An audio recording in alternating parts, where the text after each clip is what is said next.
lande nap mai tama balan hang shen ngwe be mui lande bani salam china tamnang kawang nang ayen hayang hipak phadam bu kawang de lak paminyong phashi tauki noksa ka dalan tamano numan chillawa ang tampa hayang yelak pa kawang tuisyo ma yelak pa mong chong yung atampa sa tamana yupuma yelak pa omnang kawang magtishiwa hemlok tay ha hymn number 403 okay hymn number 403 taman Father's Day hymn hayang Mother's Day hymn lana haka ni cha hay lok tu bude cha cha mayong apong ito bu tay nang tu keme mulan chamme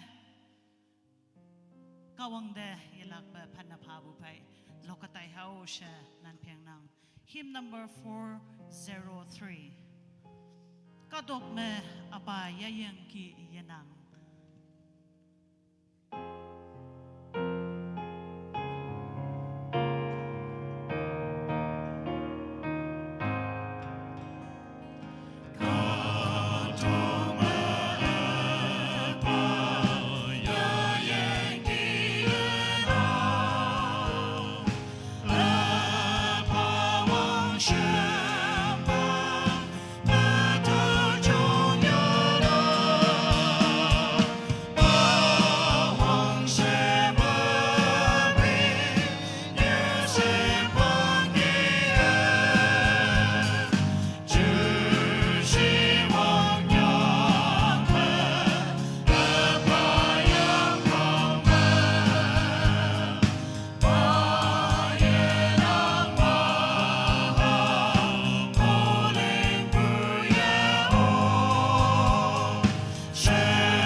430.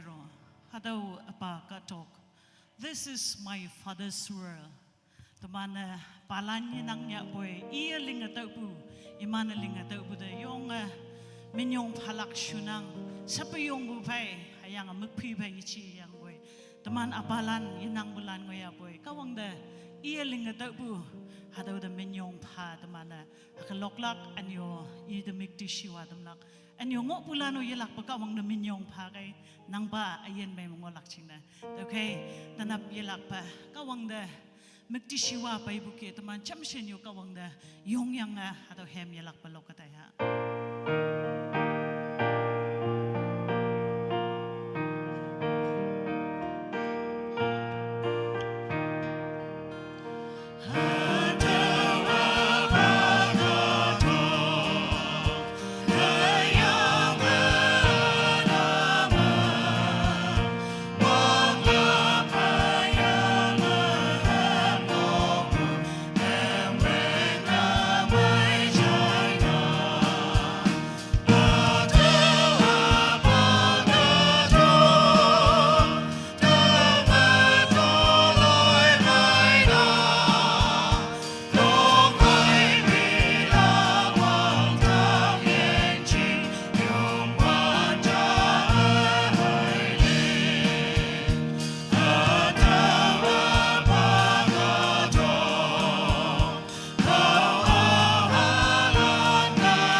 Tôi là hem lung tật khó cha, aleng cha mù bu y đừng ngồi, yung an bade mong mai hem lok tam do, cả dong như ở say, yung an bade mong mai phải yupa kam do, y si sau mà mong mai hem phải bay cây, mui lan de nam mai, Hallelujah, praise the Lord, God is good all the time.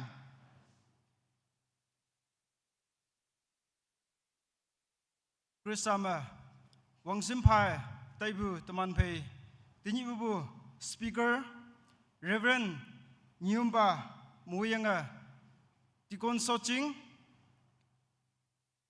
Suko Women Pastor Muyanga Sausan Yulan Reverend Apu Palan Youth Associate Pastor Muyanga Yutlan Tinyi atau Father se taidum omlak jingna se ausin awin payeng onang muilanda mongmayanang poniyanang ane anyene se apalan ausin payeng onang numan muilanda anyulan mabu ane nanghu nang hayimlan tuman yikau mubu Father's Day ngaulan China tamnengge. Tini tawa teman phe chone tailak taidam haki e hauganing Konyak Baptist Church mon pani taidam ni 21st June 2026 hipak 10:30 am ngaumuk tini pu chin me pa cha awangba Thessalonians apong I aleng panbecha mubu panbi idungoya nyawlelak new ma asim former women's secretary KBBB Chongpa Chenau Latwang Vice President KBCM Youth. Number chama Achaw Lai Iyang Yuplak Nyuma Ngapnon Sausanyu. Ima Tobu Sailak Hay Takpulan Jingne Yupu Wilak Pastor. Lim Hemcha Loklak Pumainok Choir. Pli Lokngau Nyanau Sili En. Nga Palan Jingne Yupu Wilak Nyanau Manbo Associate Pastor. Vok kawangau ya apailak nyawlelak new 30 minutes.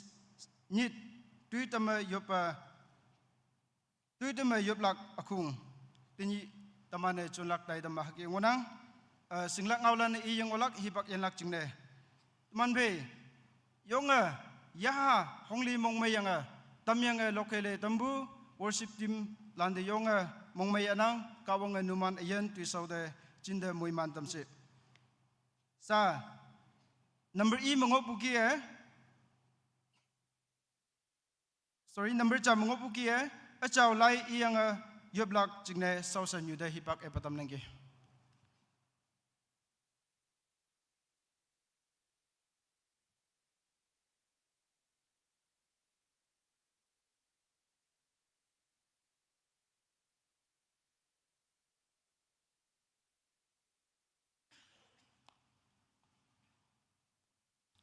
Moilan man mayok eba dawa kaong ngau jah ke nang yoi noksa mai maya wanglam lama okpu hayang yoi hayam lan semal lampi me wang sampai ang okpu kada ne menglak bongbong hangting ne kada jai yoi noksa me wanglam lambu yaman ma iya hangga kawang bumanok pawateklak to yok nang haleluya haleluya sepsi me wangoya kan buba acaw hayang yen kawang Yubadan bu hadapa hibak mai yen mai mui manya abai bujina awang nanang demen yong fa boy kado nyu singengen bai ane hunai kampai sak ayo okbo yen hibak mai tumandang ma mui manya abai bujina ya sanya li wang dang kawang nang demen yong fa boy nang mui mana dambu hadapa hibak mai ta edawa au simbu nang da tinglak pu nang kadalan hadau khamjing yam payok tege yongwan banang demen yong fa nang kado nyu kada na meng da buda ngabu ngama tai bu judai ma lai bu miklai ma ngobu nyu ngo wang lama ma anu idau yekim bong anang hayang bo tamana pa bu anu khongkum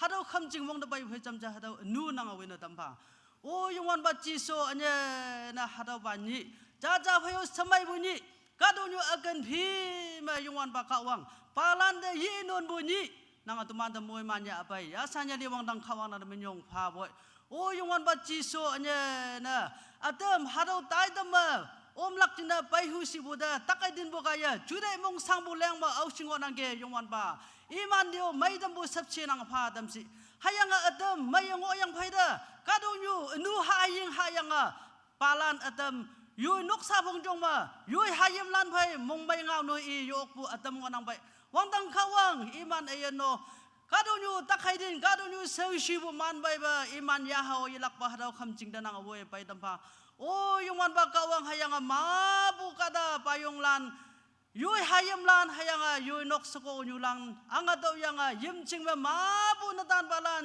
payong lan siong anang o ba hadau lan yahao wang dang chingma nang si ma toloy mai ang na tamdau O yungwan ba kawang ayen mai ngo yang sina hadau tai dam omlak cina payong lan payok tike wang dang kawang nang anye moy mana tampa o yungwan ba kawang nang da yelo bunyi akan bhiba payong lan akan bu payong lan da yinon bu hadau ni tai dam KBCM lan o tai dam chatam yang onang wang dang kawang chongpa mo yang tai dam cha hem cha se ya Taiwan da yungwan ba ngau buma lokalai buma nyau buma semalam bima wang tang kawang nang among buki wena tampa anyena nang sosanyu hangiba paja hangiba ya fan mongola khata khuinya ngau lang nang yungan ba kawang ya tai hoi sanyai sangau lak tina nang ajau ya ha angana lamoy tampa o yungan ba kawang hayanga jailak tina soda ngobu pangyuha nasa mong janga ba nang sosanyu ngau kaya payung atam no hoi tani ngau kaya nang song da woi bailak tina meng habu bai sot oklak anganong nang ya kayo sa taidam jahim jasa linga chona taiba wang tang khawang nang bu sepse yang anganong wa jisu man yo poi ran se ba namong yo amen.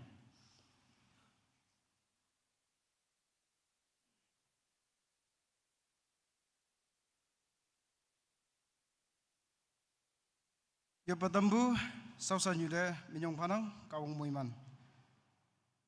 Number 5 Tobu sailak hay takbulan jingna yupu wilak pasar.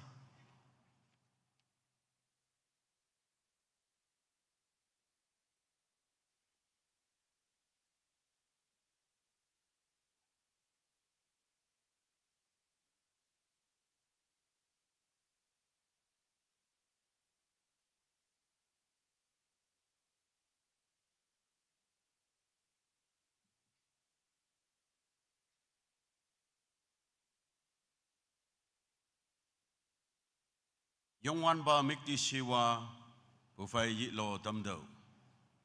Tobu ya hayanga I ko nyuida bege. Hadawa kawangau. Tamana ya baibu tobu. Namno ya bailak chinese. Sausan balanda hibagemna. Hymn number 193. 193.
ada me envelope ma pe ngonang tanyi e yengo ngani bo hanyu ni finance lana e lak ching le se tau nang yopum o madam lak teman fei tau ba tobu kawang yak te sim madam fan fa yop lak ni teman fei tikon ujewi kong de yop do dong nang teman bai dau yup keneng anolan teman da cinta sipsi yang akan dewian kaum ba yok isang bu libu sang bu kadang nyuma nang halan teman cincong wang yu ya boy nang le yup tan kia ada bah hepak ambai nang apa temudan nang jalak menyong ba bai yen kaum ba kadang nyuma nang halan teman en mengolak lanjing na nang semen lembe moy mantam yang ge atau yup ma atau lan yuma bu yen ayen to bu ma sing nyung nyuma yen mok yen hama hoyak lai pha ma nang men ma ya ba yang ge yen kaum ba teman yak mengowan da au sing bu iwang yungoi yok sang bu ngonok pha yang boy nang men ma ya pe wanda nang paulan moi landa moi ma sip sip hadam yat si pau ya boy pha yok pa lak pa ya pan ngobo yan landa nang ul ka bak chingda yan amai ka dong yuma bong bong namyang bo sing nyung nyu semen lambe nang me mantam si hado ba sing nyung nyu hayang nang to bu ha bu kaya nang lan to mana nang ang ching calon bu tu shau ma chon lang jingda nang lam ka ep tam si hado ba nang men ma to bu ya pe bu chau tam moi man yu to unu ba chu ta ep yup nang ho ba khong ko nang mong yeu amen kawang na sausan walanda muy man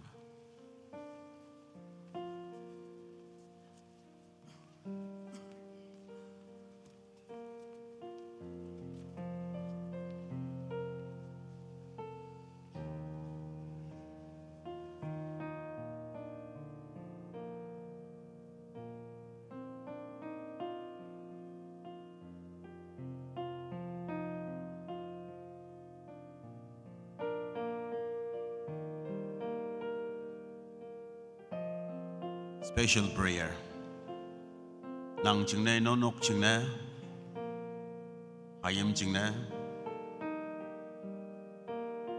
nyong ba new balan chingne special prayer request nang mong chang me ya baibu ngok bu namyang ga ma yop lak chingne hebak hadaw ya nang kawang ngawa hadaw gi inang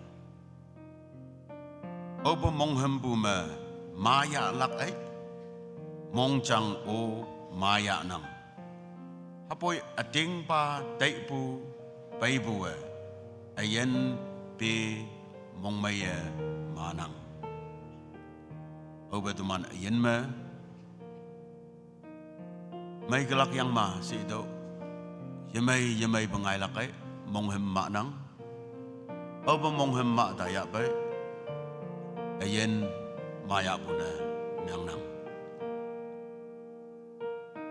tau jina alam ma bu ma oyen ocean tanap nang hangki kawang song da ya baya hayim jingna monghem lam nyu apa tampa ayen kawang na nang pem tang ta ma tak ada ngok bu jingna mai dam lak pa wong yua yen ngok bu ba yong wan ba kawang song da nang ating lak bu bai bai teman jam se yu bai bak ya lak hayang atanap net exam pa bu heba ada ma hayim monglong anio manli net exam pa lak china yopum umpa se ayo bai ngonang heki ma bu hayim lan kebisim hayim lan tini ada exam mai dam yana tau kema nang ha jing ne nang o saki ne myang na yopung omlak jina yong bu oklak takaden bengok bulan yong bu oklak hayang yopu prayer request hang he nang mongjang tim ngonang ge hadau jing ne kawang song da ating lak bu fai yong lak jina sa doi bak ep nang kawang ngi de ge kawang ngi nang kawang ngi nang kawang ngi kim nang angon neng nai lak yenang kawang song da bai bu kai mai dambu ngonang hado im love you me takpu mai dambu jingna monglong tobu thanksgiving o nya ngonang heki kawang teman de yasanyali tuili bungonang linga bayang ge tanabo naman pay linglak teman moilan ming moiha aniu kada chanyi yonglak jingne tay bungoya kawang moiman yongdo kawang moiman la kawang nang yong bunginang hayang hado say kada song de yichi hayang boy kawang song de ya painang kawang ngawo ibu hado te wo yelap inang ki au pa mong hembu ma maya lakai mong chang u maya nang hapoy ating pa tay pu pay buwe ayan pe mong may manang hayang hado mong may madam lakjina kawang song de tuman hangge ese noksa hangge ese ya bay teman jam se yopo ya yobha haleluya ciao ba ada ba yongwan ba kawang au be tak mai lak yang ma sedai hadau tak yemai ba hibak lau ya bay teman mong hembu manang hayang ada mong hem ma wanda mong chang maya nang hayang hadau ma teman jengna tak yong namyang nang Judai tak namyang nang, mongchang tak namyang nang, mai tak namyang nang, ma buma tak namyang atai nang. Ayang paile yang kai wande, kaham mamai wande, domana kaham manwai buma, lek biang bu yingi wande, yong ayak kaha wande, kubalai balan bai wande. Ayang lawan mai yong opu ngai wande, monghem yang ma atai nang. Ayang hadau teman cingne.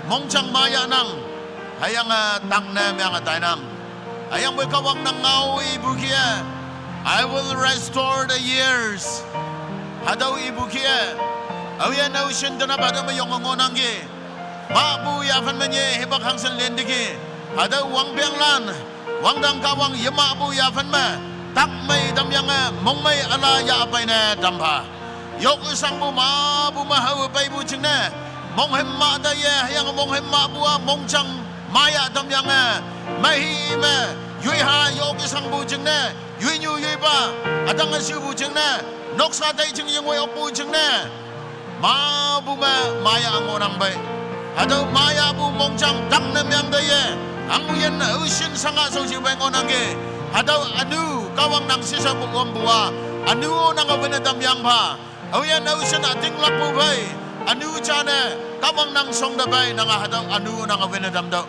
hayang tako nang maya damha hayang anu ayano nyis nang pau damha hama jajang cha lende bu wang biang lan anu wang dang kawang lege biang bu wang biang lan ne danyi babaye ngai babaye nang hayam lan de nang phalak ada mong mai ayong chingne wang dang kawang nang mai nyong boy haleluya wang dang kawang anyai ne nang mo hemana dambu nang ngau jine semenyong fa boy Revelation chapter 21 verse 5 mangobugime he makes all things new kawang nang kong kimbu alana lingayinang daw jine duman ayen noksa pongchong kong kimbu hanghi ya panma sangabongongo kawang nang singongonang nang songde duman agenda ya abay boy hayang say nang alana lingaye monghem ating ba ayen monghem ngone dampa hayang atanap oyen ocean nan sa yong bunoy yok pa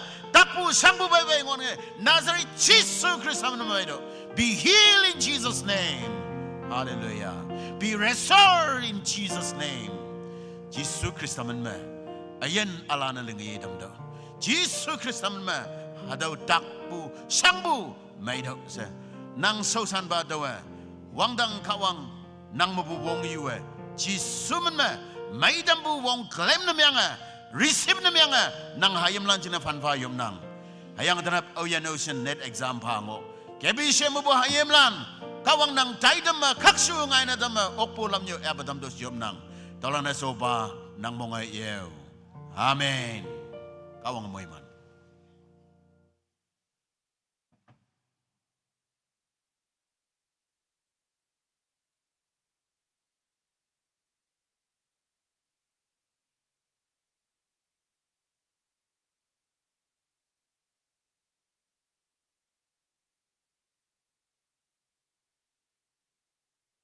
tobu hai takpulan jingle yopatambu Reverend Yum Bada Minyong Panang Kawanga Moiman. Toma ungpong ngau cahaki iunang tini ngani uchua gari anye nese garia cavi yanang ya boy kulak jingle yong nyai sama ku atai nang ambo sa toma yong adu gari number NL04 F0139. Repeat. NL04 F0139. Ado mengiok nang tanapa khumjingde pailak jingle kawangde yopu khumlak jingle yonge mongkha sangnya ke mam dam paibu jingle pi bunemeng lok saki nginang chaviya adowa gari angada uyang tau jingle rightful owner service so yang bai me bumenok office se pai yang atau ya o se numan thadu itam nangge number 5 hem cha loklak bumenok khair sa bumenok khairlam hipak epatam nang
kau mikti siwa tamba yasan yali eming amai phe lok tambu umana khairlande minyong phanang kau ngai ilak pemuiman. Number 5 lok ngau nyanau sili en saya dah hipak epatam nang.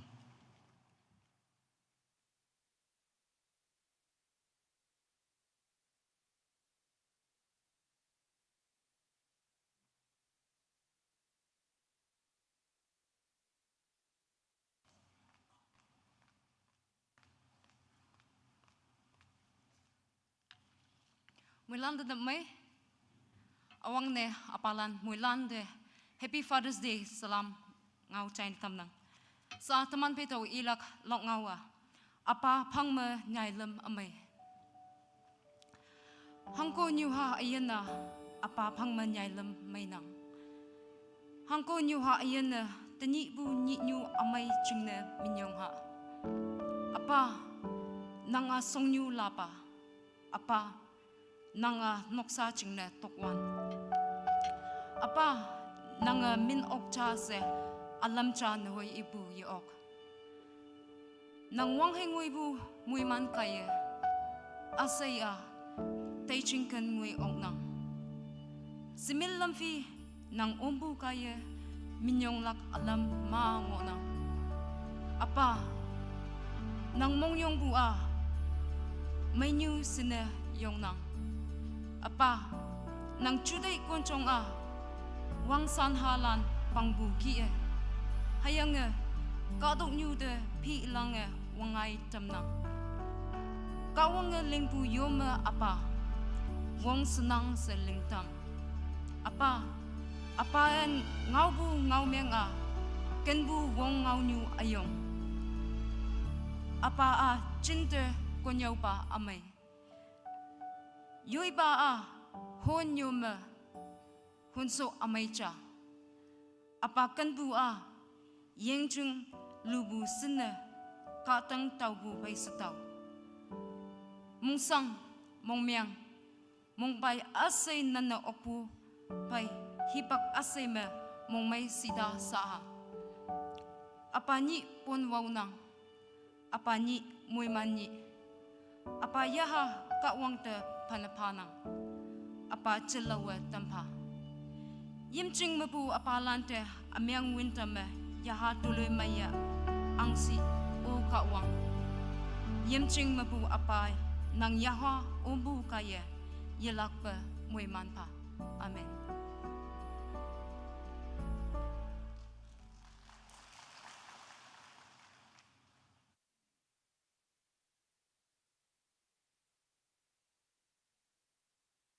Lok ngau tembu nyanau inyong panang kau ngamuiman. Number 5 palan cing ne yupu wilak nyanau manpo associate pastor saya tehipak epatam nang.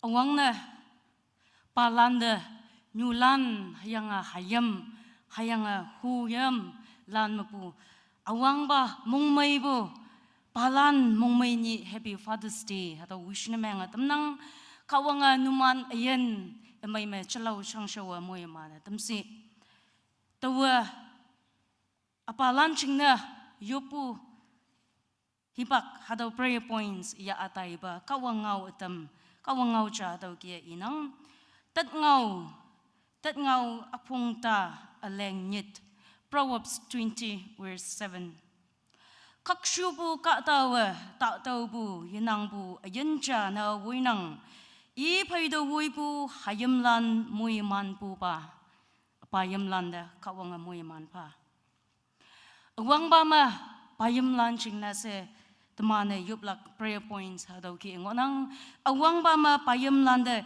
tini dungui ya ayen mai kawanga pau paibu chingna se first point ma hadaw yopha ni subu ba ma yui hayam lan hei noksa pongchong wi oklak chingna se kawang mabu konchong mai yuwa iman chingna yopha lem subu bama apalan atam chokai mokpu hayanga yoi noksa pongchong yoi nyu halan tai yetau ba jingyang mawa kembalan iman payo ni cha pa kawanga iman dangaw tam si o se tamane iman jingna tai tawo yopa hayanga please bu bama payamlan ayen amai mai yila pa anga tampao se kawang da iman ayen amai yu yopa ayanga ngaiwang bu hadau ki payamlan ni ma imano ayen amai ma hawa tampa ayen amai mo okna tampao se taman muilan cham se yopla hayanga chingmai lamlinga nyulan hayanga hayam huyam lan aushin ngonang ki nok na man meng bulan apa na man meng bulan aushin ngonang ki chingmai lamlinga taman muilan yui short pu nyui chingmai yong yanga apalan chingna iman shang machu na yopu na taman muilan cham sayong ha chingmai lamlinga taman muilan cham sayong ha hayanga apalan na short kay sa tawo ibu prayer points lan ya ataman muilan cham sayopu hipak ya Hallelujah, hallelujah. Kadok hayang wang tang linga ngaipu yan wang tang kawang nang minyong nang hayang upa jiso. Kadok nyuma upa jiso nang payamlan nang upa noksa pongchong chingna se nang muiman pu payamlan chingna se nang de minyong pa bui hayang wang tang kawang upa jiso. Apayamlan noksa pongchong yoi nyu ha wei wanda wang tang kawang pa yoi pa ma hayang yoi noksa payong ma Jisu Krista nang kanbo hayang nang subshibu hayang nang pawudik puwa tumana apayam ma upa ngiyo okpo hadaw payam cha na menga tampa hayang yoi noksa pongchong wo ye Taiwan da o upa nang mapuchu dai konchong amai pai imana wo ye tai na tampa se wang thang kawang nang de yop nang hayang upa Jisu au shina payam lan chokai nga bu pai yoi noksa pongchong yi tai pa kem yonga chingyang mawa kem balan ocean ngonang ki man chingna so tumana o ba ni cha ba ha nang song da iman lai yi oklak chingna se iman chingna tai tau yop nang hayang ocean payam lan upa jisui yoi hayam noksa pongchong chingna se sangbulan ocean ngonang ki man chingna se kawang nang chamatam lak se tuman chingla ka tai nang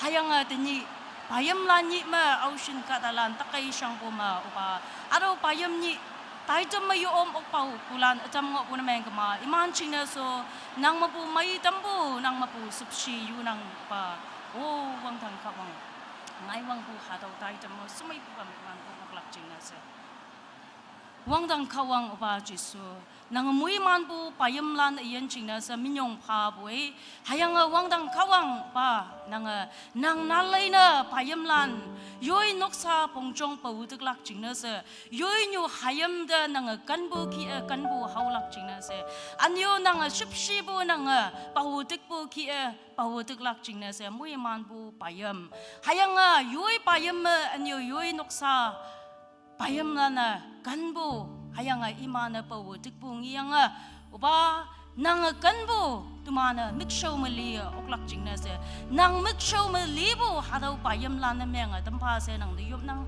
hayang payam lana yoi noksa pongchong hayang yoi nyu hayam lan wuya Taiwan da nang mapu konchong wisdom pai woi na tampa se nang diyop pui hayang auyen payam lan yujok hanga yoi noksa pongchong yi dai pakia mangonang ki pa nang ni cha pa imano nang songdala e pai lak chingna se iman pai nang ngau tampa se nang diyop nang hayang yila pa apayam lan yen chingna se chalo sang sawa nang mapu yen mai yu yop nang ngaiwang hadaw ki pu hibak amai mai imano yen amai pai hawa om oklak chingna se nang mapu moiman nang mapu yen chen yuwa Nazareth Jisu man mi yo pui tolana sa yu pa nang monga yo amen short pu oklak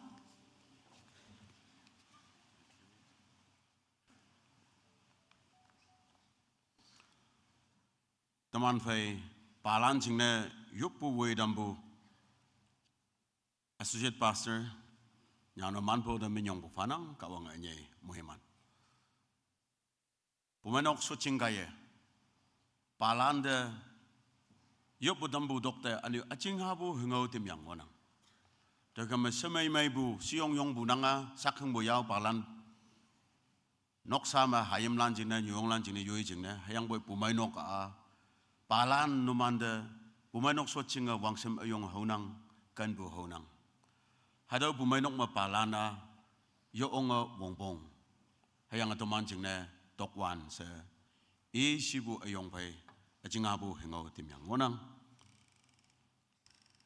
lende bu hibok ma Father's Day, Mother's Day daidam tamana Mother's Day daidam bumanok so chinga anu Father's Day daidam hingo yak jaya teman woman ministry kaya palanda sipsi hawa kan bu hawa pa bayangi tening temana Father's Day Mother's Day hado moi pumanok daidam ne jona dailak jene daidam ya dainang tau kema hangki ibai sebu anak ataila pumanok so cingaya jaja maa tenyi bu Mother's Day hayang a Father's Day ki bu ma daidam ma yoy nok sambu hayim lane nyung lane pagayo sa hadau ki directive pan ok wang biang adam ma manyi bu lindu Mother's Day ki ane tenyi ajinga jitem ngonang tau ki o pan ok tau kema hadawa cinta palak wang lam na yici hayang ba pumai nok directive ma teman kemlang tau jana teninga ajinga dem ngonang cingmai lam lenga payong lan yue so cingmai pumai nok akan bu hau bu hadau hingau ajinga bu yalak cina yong lak cina siop to China dam nang hayang naw silan yut lan kaya hadau hingau pe dam lak hadau China dam nang sausan palana jalak pa coordinate na memang pumai lak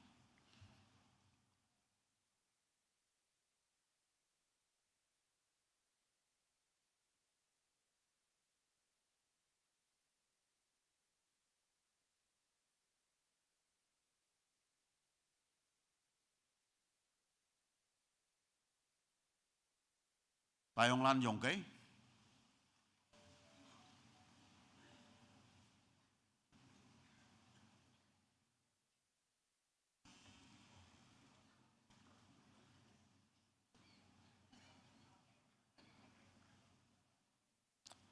hengau ya bulan sot kan sot bok lak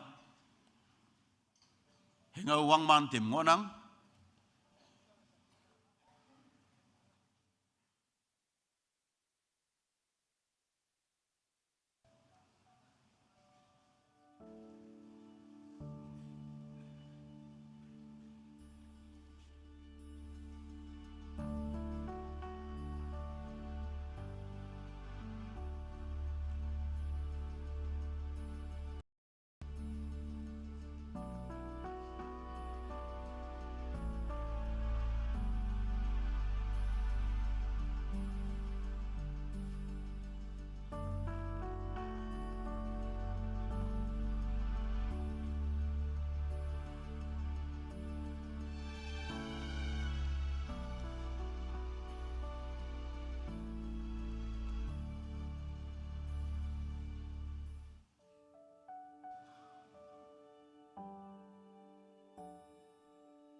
akan ma pibu ngok penumiang ko payong lan mando ngok ma yak hunga hau keu julan atau ngilak cina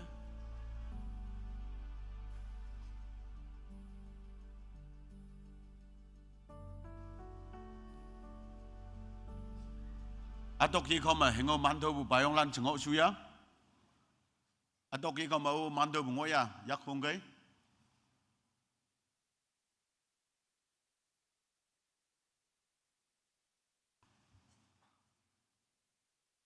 amai me mando bulan ngoya payong lan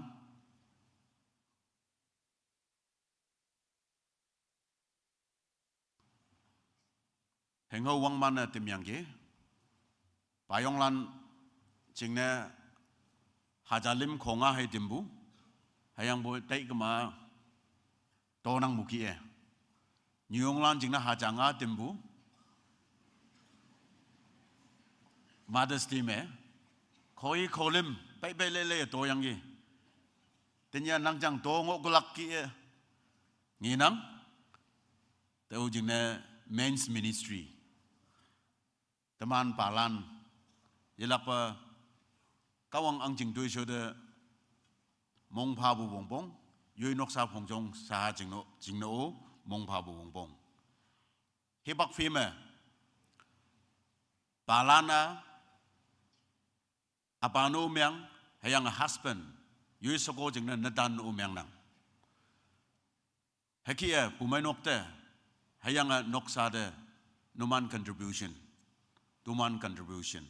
yong bung menang yong isia pumai nok so jing ya buto China dam nang palanda kawang ajalak pa muhiman sa teman pai tinyi palani kawang ngau tam hanlak jingna se speaker Madam Asim nyegyang ngonang yada pumanok so chingkaya wangsam hawa ani ukan bu hawa heng hauja palak dagama tau hibak yanangi Madam nang tau me tau de jam lailak jenis tong nang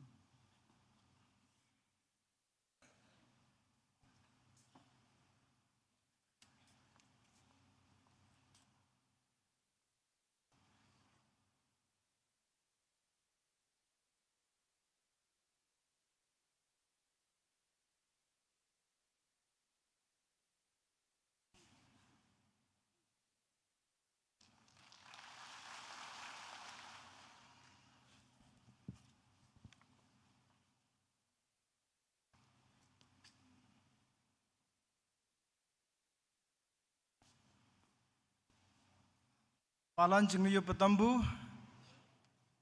nyanau ane hingho 19 nam no tambu nyumba ni de minyong panang kawang ilak pemuiman sa teman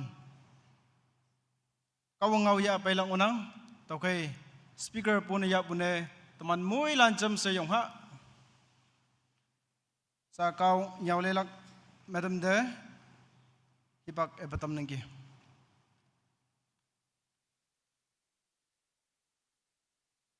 Sota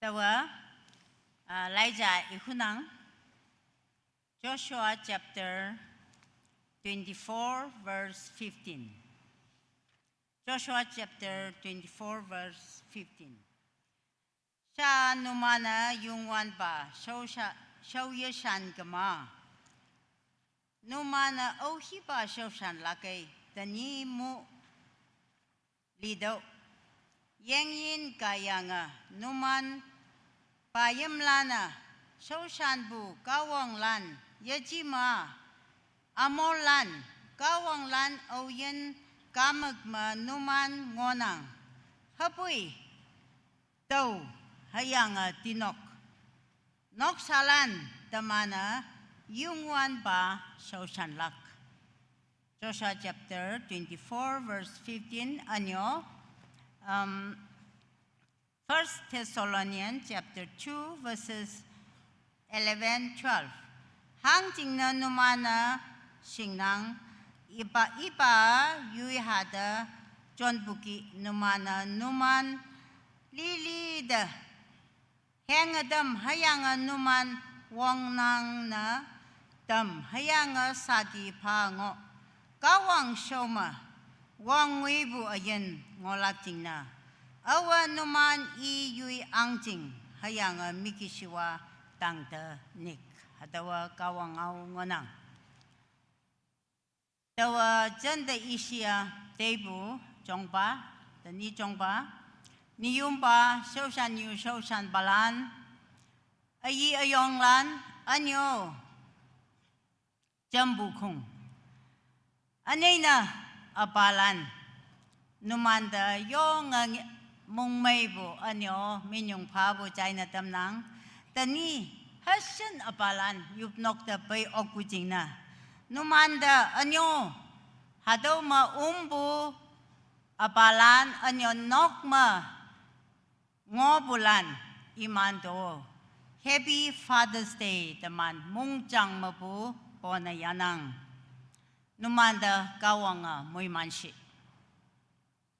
hadaw kipu program ayong da ada kawang ngau lakjing na hibak pabu da yong mong may bu anyo minyong fabu hadaw awang na China tamnang tamana over Facebook ma noksa amay family photo nilagay katalan ma yong kamen panang kak shubu wang ngui bu noksa oyesi kama muhiman bu noksa hangsin semai bu noksa si yong teman mongdo sanang numan na hanggate yesing habui hadaw kibu ngiyang yong mong mainang ano aya hadawlan hangsin semai bu noksa si sa tenang teman noksalan anyu apalan new palan teman noksa wang ngui bu noksa yang sa ibu kongkem teman mong mahatawa ye iokpu ma ngogelak gibo hatawa wang nga ye iokja habui sakoja namyang tawa hangga wang ngui bu ana kawang muhiman pabu noksa linglaksi sa ngangbu sakoja dani hataw mayong nang tawayong ngang nang anyo kia sekolan ma nganglak sa hataw tenang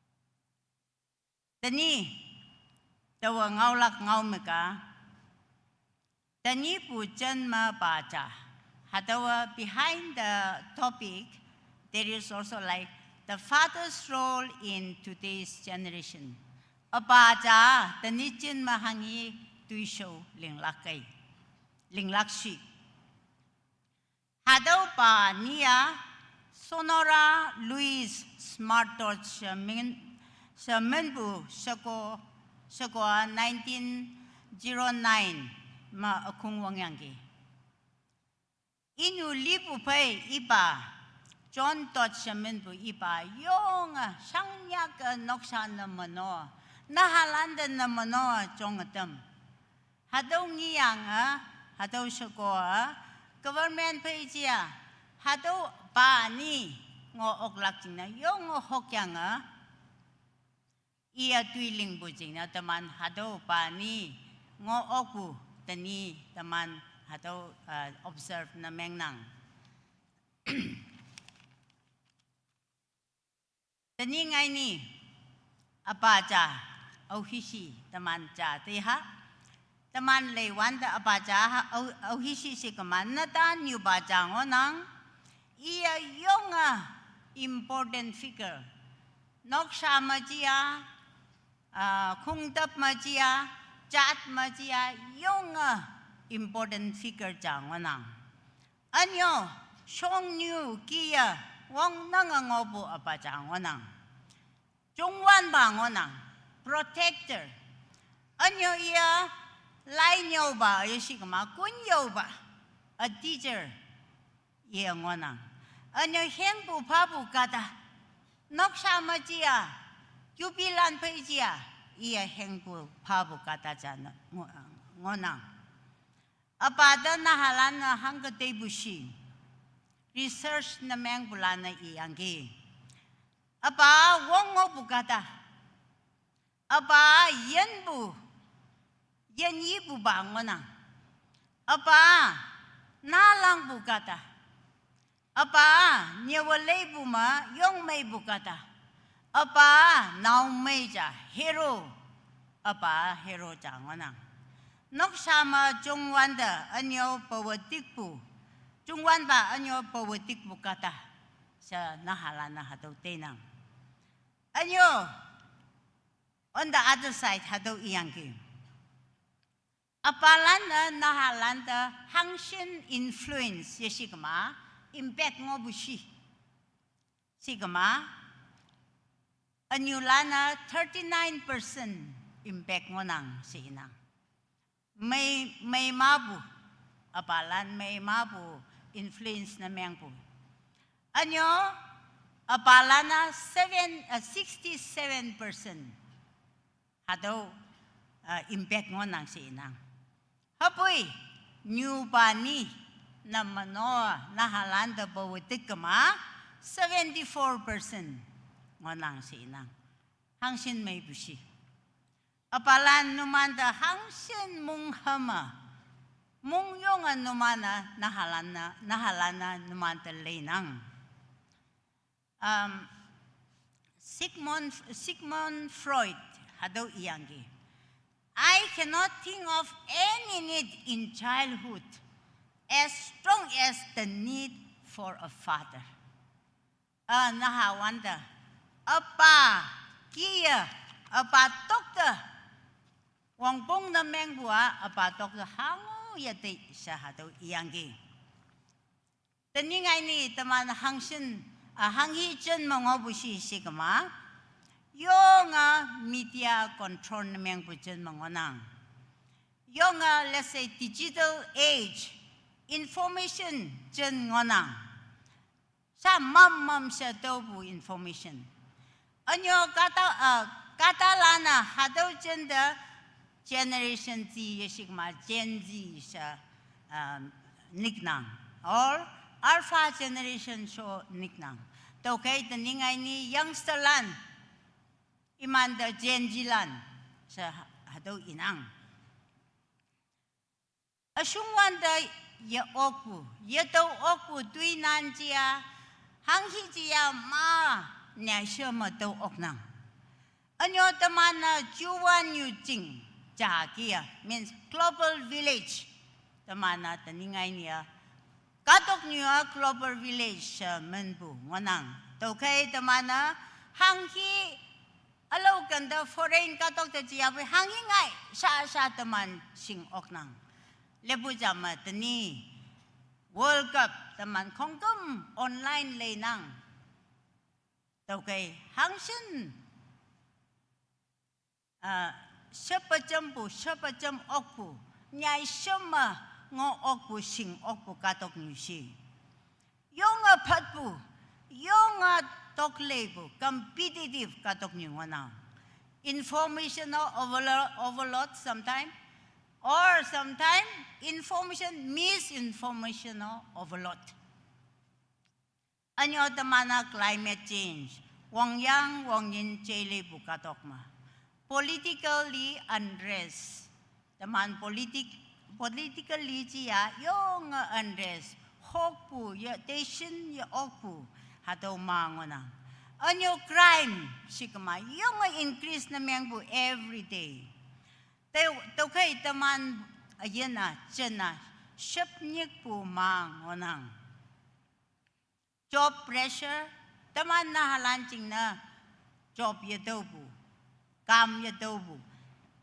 Anyo generation gap apahe anyo nahalan yung gap ngay nang.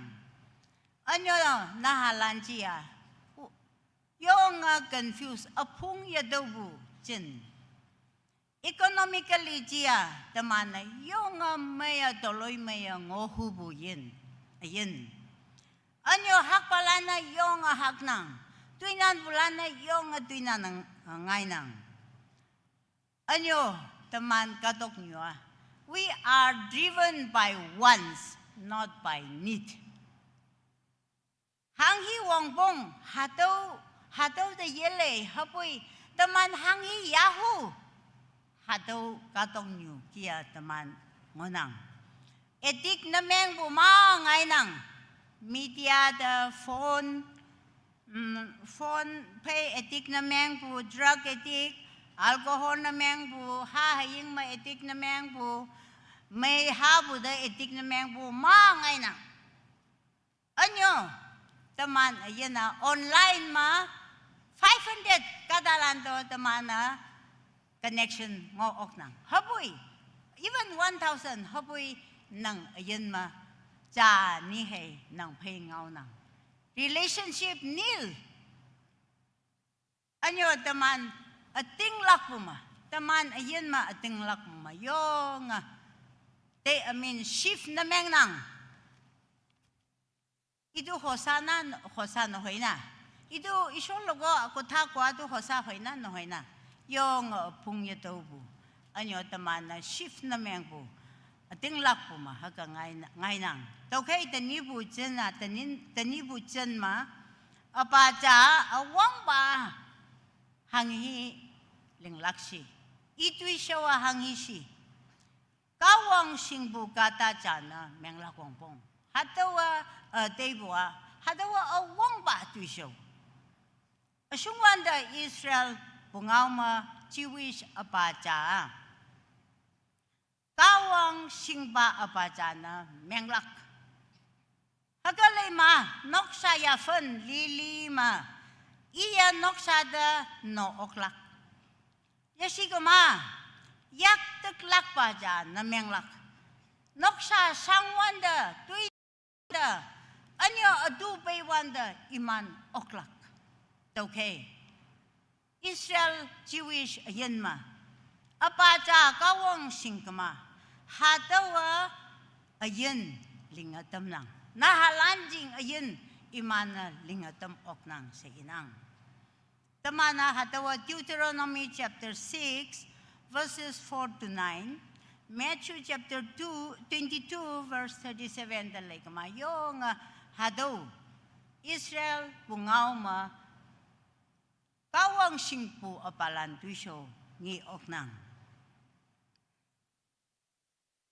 Joshua lepu jama Joshua iya naw may ja yung wang nguibu apaja apaja na mengyangki iya ja chisyo ma iyangki tau hayang tinok noksalan temana yungwan ba sosanlak hadawa yung powerful wongo bu ngau jaja tau ioklak siya ya ioklak ami logot itu kota ko bi kwele amin na paribo nang ioklak siya apalan nang noksajing nang ioklak siya nang nahalan nang halan ayan singya. Nang syako ayan singya. Joshua konggom sing nang. I mungham nang. I noksha kawang ta ating lakpo. Anyo kaksubu noksha. Tau kay i ok nang. Tau anyo teman noksha. Yung wan ba da sosandak hadaw i ok nang. Anay na. Kunyo ba bola iman Christian kungtap jingna kaksubu bayong jana mengyanggi fikir jana mengyanggi apagia Christian landa na manobu iya asungwan da practice na mengbu yung wang na authoritative kada hadaw lingdaw hadaw yejiba iya jele yang nyai sema iya namano Christian kungtap haga chonyangge tokay apalana haga noksalan chonlakyang hado lepujana ngina oknang taman noksa kawang singbu noksa nameng hasikama tau tebua awang na tamana yupu kambu Yuba kambu ya okla ya la kongbong worship, family worship. Hadawa yung wangpong na miyang nang. Over tamana nok sama yupu kampu yalagay. It provides systematic discipline. Nahalanda siya nga hadaw hibak ma ngaw ok nang nyaw ok nang kawang ngaw pay cham siya nga hibak ya ok nang. Hadaw kibwa yung qualitative hibak. Qualitative hibak jang ngonang. Anyo hadaw kibu ngo kama tamanda tation buma yung wang nang ngolak. Anyo kawang singbu nahalan chong na tam oklak. Apa ja hanghingaw I tuisaw ma ni oklak pongpong. Kata adama apa adama yung nang nahang na yatay. Nangahangiling busi sa tinang. Haboy nang yubnok tayatay nang yuyub hagay ikama nang action he ngawa jahaki ngoya ataw nang sinan. Okay, 1 John chapter 3 verse 18 ma hayimlan tamana ngaw ma yaji haboy tuisaw hayanga ngaw ding fay taken ha. Actions speak louder than words. Ataw naman teha. Noah, hibak ma yung yamay bu hibak sa. Corrupted society. Corrupted chenlalan. Yung yamay bu hibak sa ngoyang buy. Noah, iman nahalanda. Ihalanda iya yung influence na mga. Imana, they could build an ark ja. No na. Ark tu itu bot tangor bot tu tai koripo parise. Kawang singbu ma wongona. Ayan ma hangi payaboy ng oklak. Dawa hataw saki. Kawang yising kama atu paywanda ya okja.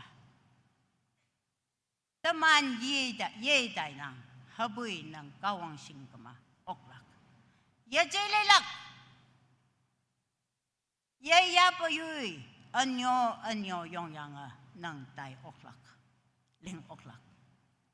Joshua noksha kawang da pana payanggi. Anyo noksha yong maya sing hadaw jing na iya okpu. Tau hai inoksha, anoksha tamana yungwan bada shoshan lak abalan. Tani nang hadaw oklak siya, nang nokshalan singya. Awang na kawang singpa payonglan na mengha. Anyo noksha tamataha kawang singbu, kawang muhiman pun mong noksha na menglak singna. Secondly, tanipu jenma apaja ahalanda nokshalanda kenlak.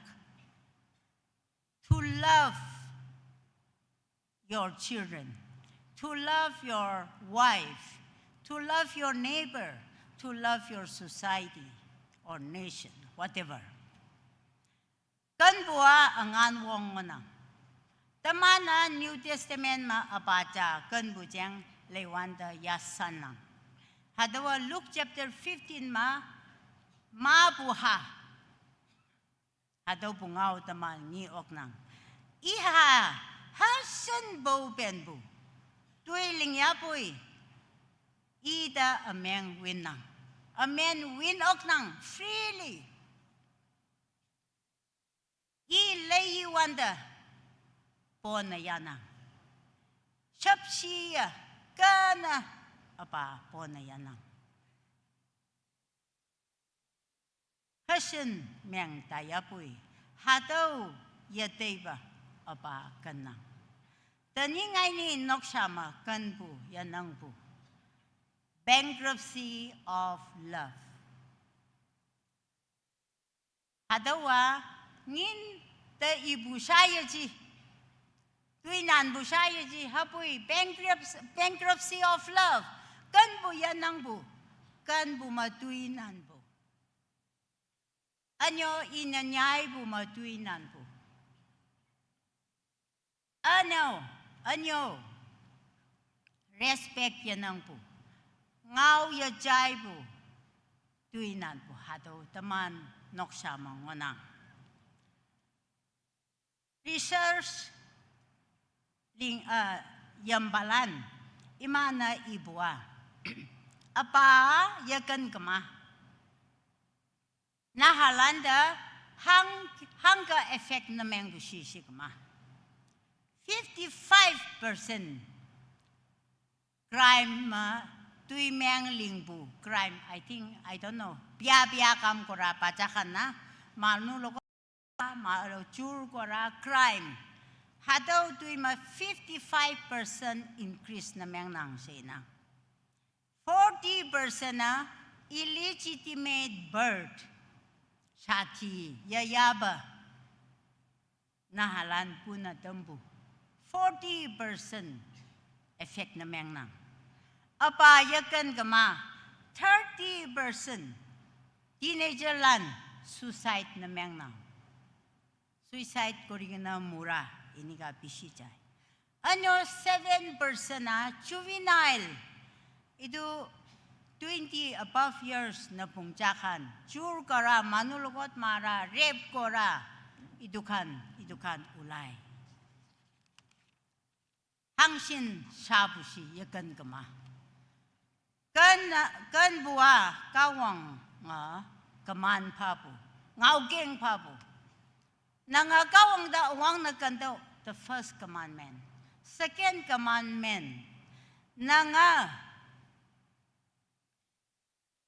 katalan da kandaw hadawa nang noksalan nang halan da kandaw nang syago da kandaw yupilan da kandaw anyo kadong yung mga ngobu katalan da kandaw anyo kawang lingbu tuisyaw lili hadawa kawang hadawlano kawang kandaw Tamana 1 Corinthians chapter 13 verses 4 and 7 dalaiwanda hanghi ngopusi kan buah hasen let me read hurriedly tawa hipak ta jangnang hadaw jingna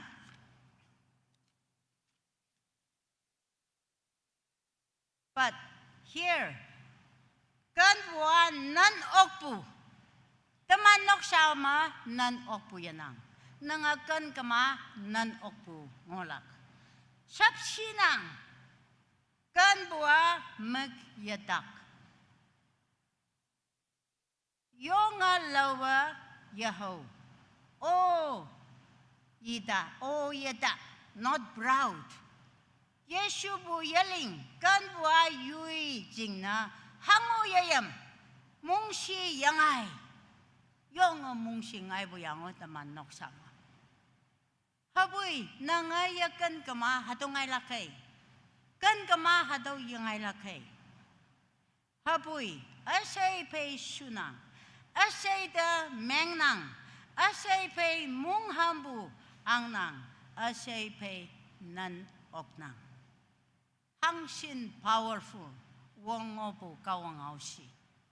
Taman apa ayan mahataw ngo oklak siya. Anyo ayan mahataw ngo oklak siya. Taikan na ngobo nok siya taman lengnang. Nahalan hataw lengnang. Sekolah no hataw lengnang. Iha sekolah na hataw lepu jana. Iha taman na sekolah na taman noksalan ang yangan numan pay jingnulak jingna penang. Nangayakan kama ayan na hangkisi. Nangayakan kama ayan na hangsi sangbusi takbusi taman na singnang. Sekolan singnang natanan apalan ng singya. Apa anyo nok ya yang ang yang tu numan pay nok na meng ha toloy may bu jing may ngo bu na ok bu mung may bu nok na meng hu bu jing na numan pay jing nui bu ngona tau kay tamana apalana numana kan lakyang hang na si kama numan kan kama automatically nang suko kan lak nahalano kan lak hataw ibu ngonang tau kay taman cha pay taken na ngolak ching na cha pay respect ngolak ching na anyo honor ngolak ching na taman ngang lakong pong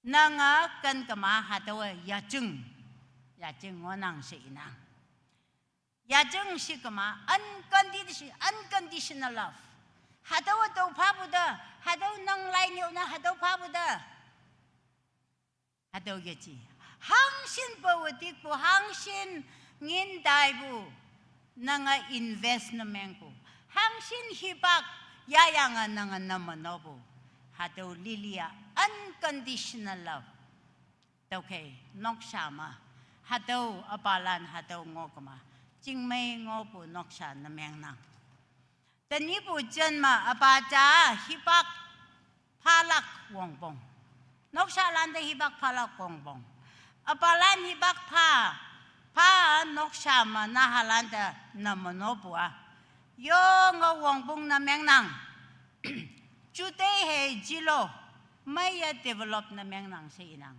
apalan na hibak pa kama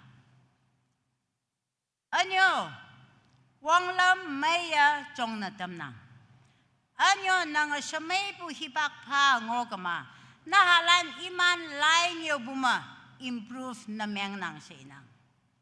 Anyo moral values, siya bu wang lama siya life skill, tui lingbu, tui iman ma hangi hanghaw ngo, hataw ngay na tamyang tui lingbu, life skill o numan mo po sing oknang sa inang.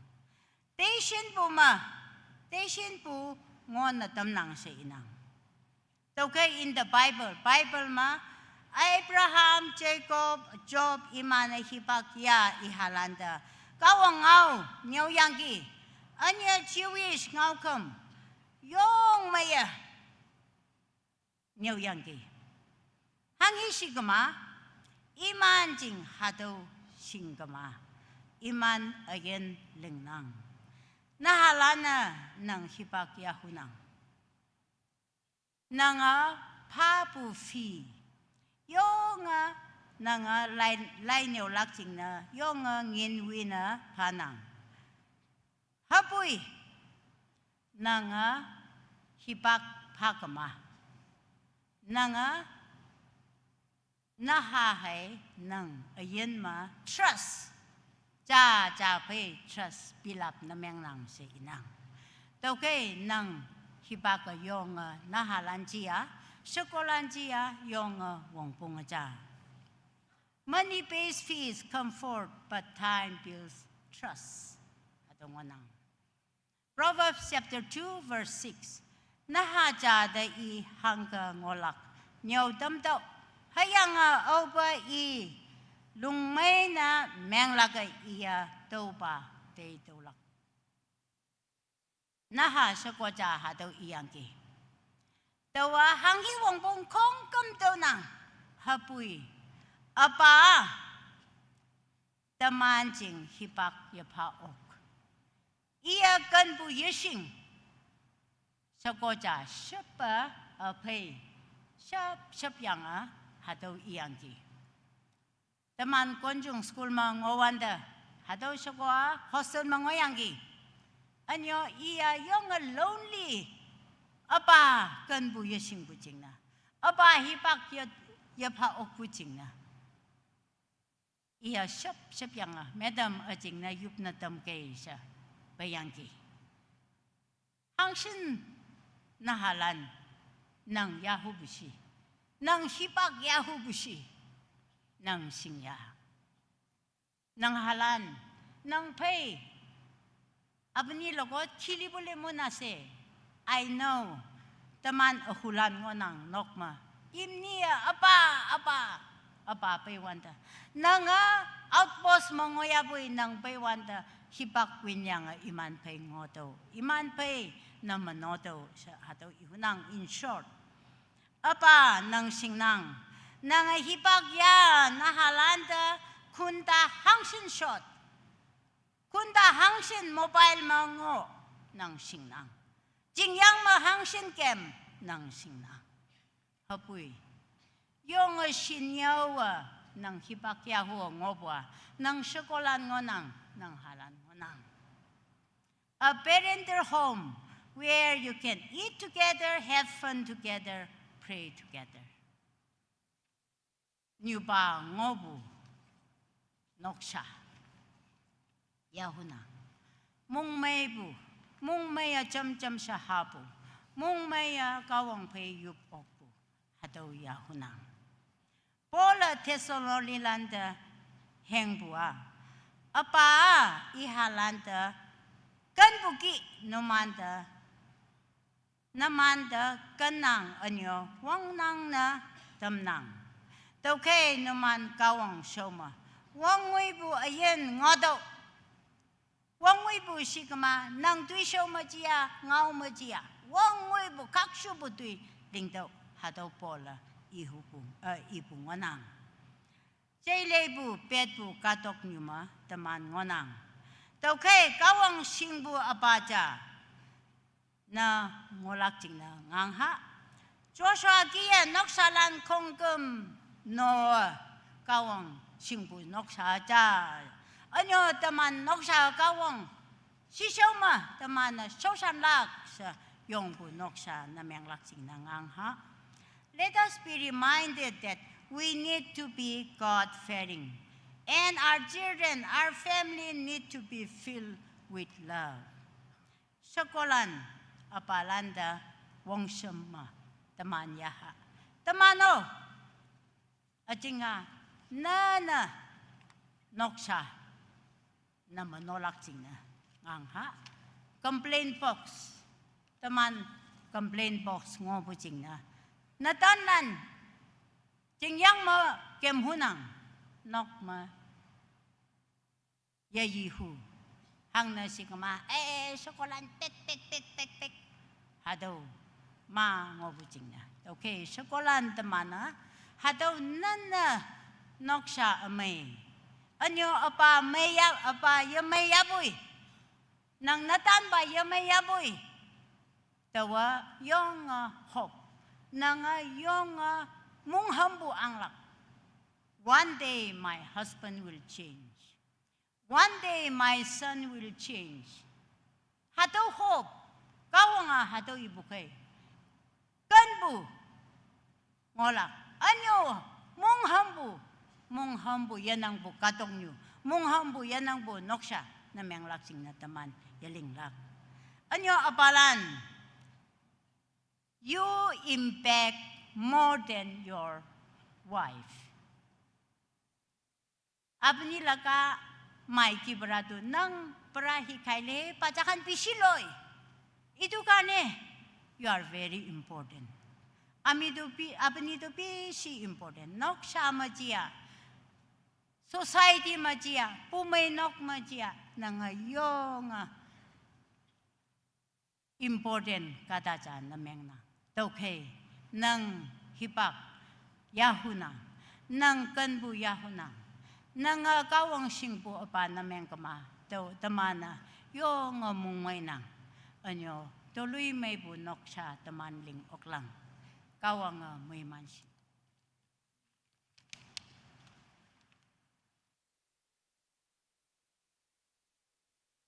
Umainok kaya monghima pabukiye awangba Thessalonians apong aliang panbecha mu panbe dengoya tomaya phanyanga kawangau yong mayanga apalande kuinyaye nyaw dambu new speaker minyong bupanang kawanga nang ayen henge tuisaude chinde moiman to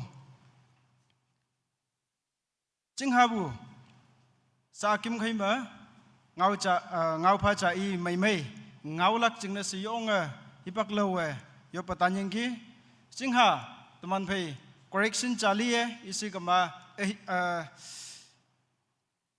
ฮิซับมาทีนี้ตัวยังเอาละขยะเสตงอสิบุแห่งไปฮิบักมากาตาตมมงจังมาตายะตัวจิงหาจิงฮิซับมาเงาพระเจ้าเอกิหุนังกีตมันเพย์เล็บปุจามตมันไตดมฮิบักพี่มาจนไปนังอันนี้ไตดมลกปูลานยิสิกมาเราปอลกปูจากิบเฮาอย่างเพย์มาตมันกุญยักวังลำมาจิงหาตัวยักพาขกลักตัวจิงหา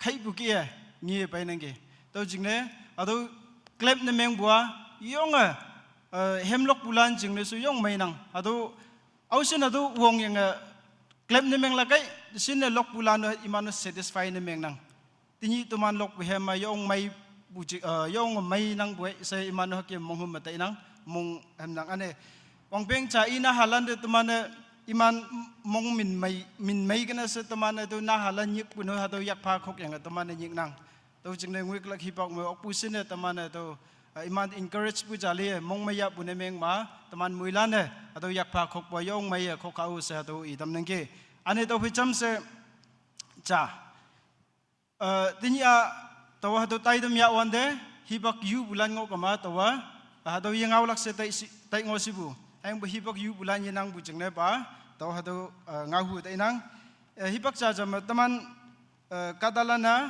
เสียงบัวไอ้กี้ occasion ยงบุไตดมยาวันเดฮิบักมาบุยูไปนังตัวกี้บุยูวันเด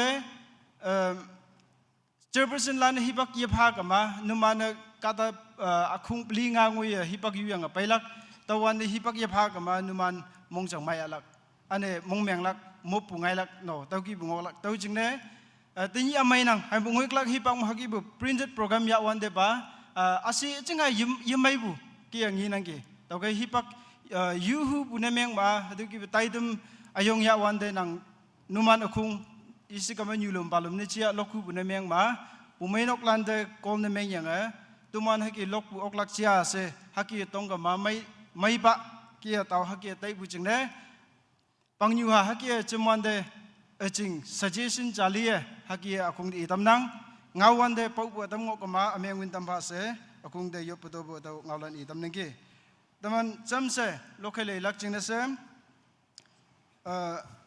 ตุยตำลกลักเฮมอีบูขอบลีลิม403ฮัตโตเอฟไกตัวเอฟงวันเดตัวอากิมเนตมันจำสิยบลักจริงนะเสเอฟยบปุ่งอามิกใจฮักกี้อีกันนิงอายันอเมย์เมงอสุบุอาบาลันตินิงาอิมันจริงนะเสกาวงเดมินยงพาลักอันเมียอุยุดลันตุมานามุนดาวน์วอร์ดพีบุตรตุมานาbedridden apalan mabu reverend lan ane retired pastor lan iman takpu sinleng malam yang mabu haki ngige tau jingne se iman kia takpu sinleng ma khumjing de pai hu ya po ye pai ok peng obu ausin apalan haki ngonange takke ngopalan iman jingne se mai tambu ya yang yupha isibu ame nguiklak hanyu ni pumainok kaya tambu taidam tau jingne se taitang yupha lim sibu ame Tini teman hado taidam cingna se teman kawang de wong yu yup yang wang buki ya taidam yong maya okatambu cingna se kawang de minyong payang yupa ane sa epetobu ne meng ma teman mui lancam se yong yang hemloka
Sai bungau mik ya yang teman muilan jam se yopa.